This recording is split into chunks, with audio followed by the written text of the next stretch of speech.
ایک طوطا طوطی کا گزر ایک ویرانے سے ہوا۔ ویرانی دیکھ کر طوطی نے طوطے سے کہا، کس قدر ویران گاؤں ہے۔ طوطے نے کہا، لگتا ہے یہاں کسی الو کا گزر ہوا ہے۔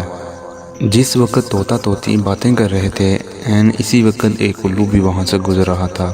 اس نے طوطے کی بات سنی اور وہاں رک کر ان سے مخاطب ہو کر بولا، تم لوگ اس گاؤں میں مسافر لگتے ہو، آج رات تم میرے مہمان بن جاؤ، میرے ساتھ کھانا کھاؤ۔ الو کی محبت بھری دعوت سے طوطے کا جوڑا انکار نہ کر سکا اور انہوں نے الو کی دعوت قبول کر لی۔ کھانا کھا کر رات گزاری۔ صبح کو جب انہوں نے رخصت ہونے کی اجازت چاہی تو الو نے طوطی کا ہاتھ پکڑ لیا اور کہا، تم کہاں جا رہی ہو؟ طوطی پریشان ہو کر بولی، یہ کوئی پوچھنے کی بات ہے؟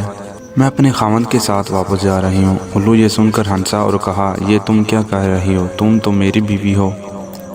اس پہ طوطا طوطی الو پر جھپٹ پڑے اور گرما گرمی شروع ہوگی۔ دونوں میں جب بحث تکرار زیادہ بڑھی تو الو نے طوطے کے سامنے ایک تجویز پیش کی اور کہا، ایسا کرتے ہیں ہم تینوں عدالت چلتے ہیں اور اپنا مقدمہ قاضی کے سامنے پیش کرتے ہیں۔ قاضی جو فیصلہ کرے گا وہ ہمیں قبول کرنا ہوگا۔ الو کی تجویز پر طوطا طوطی مان گئے اور تینوں قاضی کی عدالت میں پیش ہوئے۔ قاضی نے دلائل کی روشنی میں الو کے حق میں فیصلہ دے کر عدالت برخاست کر دی۔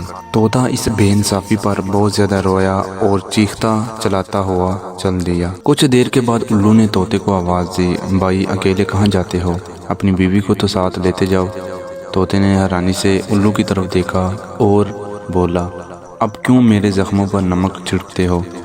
یہ اب میری بیوی کہاں ہے؟ عدالت نے تو اسے تمہاری بیوی قرار دے دیا ہے۔ الو نے طوطے کی بات سن کر نرمی سے بولا، نہیں دوست، طوطی میری نہیں بلکہ تمہاری ہی بیوی ہے۔